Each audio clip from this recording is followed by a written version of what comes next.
महात्मा बुद्ध के सभी प्रेमियों को मेरा नमस्कार। अगर आपने अभी तक इस चैनल को सब्सक्राइब नहीं किया है, तो प्लीज़ अभी सब्सक्राइब कर लीजिए क्योंकि इस चैनल का मुख्य उद्देश्य आपको महात्मा बुद्ध से जुड़े तथ्यों से अवगत कराना और उनकी कहानियों के माध्यम से आपके जीवन में प्रकाश लाना है। तो मेरी आप सभी प्रेमियों से हाथ जोड़कर निवेदन है कि मुझे प्रोत्साहन करने के लिए, एक प्रेरणा देने के लिए अपना सहयोग जरूर दें। चैनल का सब्सक्राइब बटन को जरूर दबाएं और बेल आइकन को प्रेस करना भी ना भूलें। अब हम चलते हैं हमारी कहानी की तरफ। महात्मा बुद्ध के अनुसार अछूत कौन होता है? महात्मा बुद्ध प्रवचन सभा में आकर मौन बैठ गए। शिष्य समुदाय उनके इस मौन के कारण चिंतित हुए कि कहीं वे अस्वस्थ तो नहीं है। आखिर एक शिष्य ने पूछ ही लिया, बनते, आज आप इस तरह मौन क्यों हैं? वे नहीं बोले तो दूसरे शिष्य ने फिर पूछा, गुरुदेव, आप स्वस्थ तो हैं? बुद्ध फिर भी मौन ही बैठे रहे। इतने में बाहर से एक व्यक्ति ने जोर से पूछा, आज आपने मुझे धर्म सभा में आने की अनुमति क्यों नहीं दी?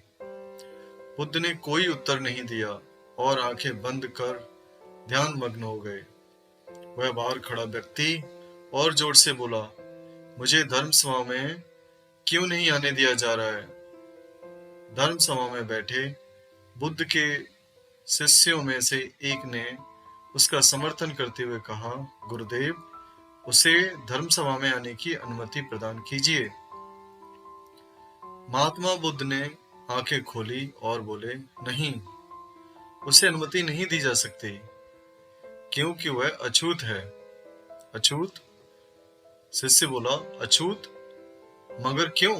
सारे शिष्य सुनकर आश्चर्य में पड़ गए कि बनते, हे गुरुदेव, यह छुआछूत कब से मानने लगे?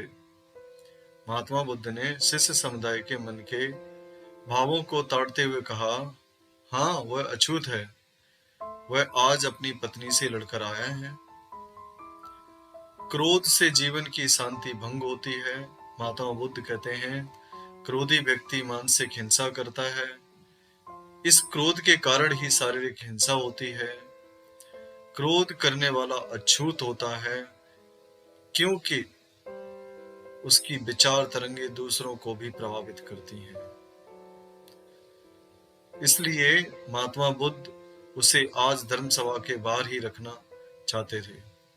उसे वहां खड़ा कर पश्चाताप की अग्नि में तप कर शुद्ध होना चाहिए। महात्मा बुद्ध ने अपने शिष्यों से ऐसा कहा। शिष्यगण समझ गए कि अस्पृश्यता क्या है और अछूत कौन है। उस व्यक्ति को भी बहुत पश्चाताप हुआ। उसने कभी भी क्रोध न करने का प्रण लिया। बुद्ध ने उसे धर्म सभा में आने की अनुमति प्रदान कर दी।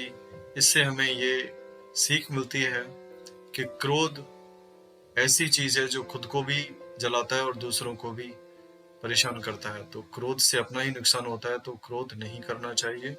और जो महात्मा बुद्ध ने कहा है, उनकी सीख पे चलते हुए हमें क्रोध से दूर ही रहना चाहिए। धन्यवाद।